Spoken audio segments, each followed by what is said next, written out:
സ്തോത്രം. ബൈബിൾ കഥകളിൽ യാത്രയ്ക്ക് പ്രാധാന്യമുണ്ട്. പലതരത്തിലുള്ള യാത്രാ മാർഗങ്ങളെ കുറിച്ച് നമുക്ക് ബൈബിളിൽ കാണാം.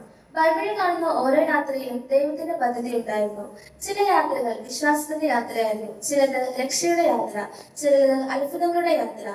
ഇപ്പോൾ നമുക്ക് ബൈബിളിലൂടെ ഒരു യാത്ര ആരംഭിച്ച് ബൈബിളിലെ യാത്രാ മാർഗങ്ങളെ കുറിച്ച് മനസ്സിലാക്കാം. ആദ്യമായി ഒട്ടകം. ഒട്ടകം മരുഭൂമിയിലെ പ്രധാന വാഹന മാർഗമാണ്. ഇസ്ഹാക്കിന് ഒരു ഭാര്യയെ കണ്ടെത്താനായി അബ്രഹാമിന്റെ ദാസൻ ഒട്ടകങ്ങളുമായി നാഹോറിന്റെ പട്ടണത്തിലേക്ക് യാത്ര ചെയ്തതിന്റെ വിവരങ്ങളെല്ലാം ഉൽപ്പത്തി പുസ്തകത്തിൽ കാണാം. അടുത്തത് രഥം, കുതിര. ഇസ്രായേൽ മക്കളെ പിന്തുടർന്ന ഇസ്രായേൽ സൈന്യത്തെ രഥചക്രഹൈമവം തെറ്റിച്ചതും കുതിരയെയും കുതിരപ്പടയെയും കടലിൽ മുക്കിക്കളഞ്ഞതും പുറപ്പാട് പുസ്തകത്തിൽ കാണാം. അടുത്തത് കാള. പുരാണകാലത്ത് വണ്ടികളും ചരക്കുകളും മറിക്കാൻ കാളകളെ ഉപയോഗിച്ചിരുന്നു.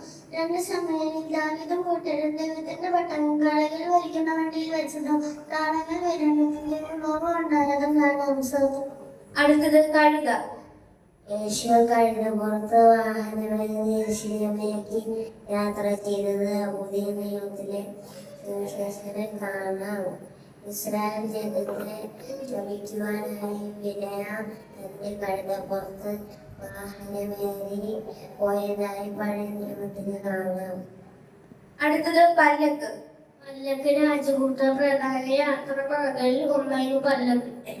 ശലോമോൻ രാജാവ് ഉണ്ടാകാനായി പല്ലക്ക് ഉത്തമ ഗീതത്തിൽ കാണാം. അടുത്തത് കപ്പൽ, പടക്. പുരാണകാലത്ത് വാഹനത്തിനും വ്യാപാരത്തിനും കപ്പലുകളിൽ ഉപയോഗിച്ചിരുന്നു. യേശു ശിഷ്യന്മാരുമായി പടകിൽ യാത്ര ചെയ്യുന്നത് ബൈബിളിൽ പലയിടങ്ങളിലും കാണാൻ. കൂടാതെ അപ്പോസ്തലനായ പൗലോസ് തന്റെ മിഷനറി യാത്രകളിൽ ബൈബിൾ കപ്പലിൽ യാത്ര ചെയ്തതും കാണാം. അടുത്തതായി കാൽനടയിൽ യാത്ര ചെയ്തതിനെ പറ്റി എവിടെയാണ് പറഞ്ഞിരിക്കുന്നത് എന്ന് നോക്കാം. കാൽനടയായി യാത്ര ചെയ്തതിനെ പറ്റി ബൈബിളിൽ പല ഭാഗത്തും പറഞ്ഞിട്ടുണ്ട്.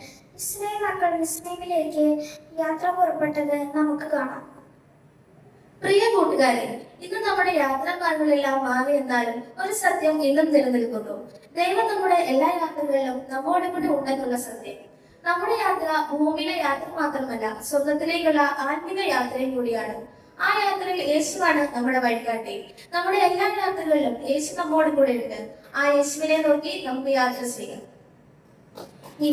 ഈ ജീവിത യാത്രയിൽ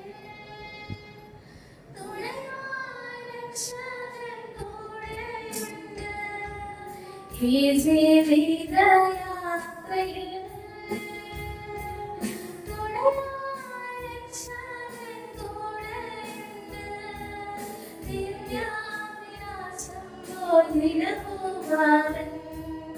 നമ്മെ വഴിനടത്തും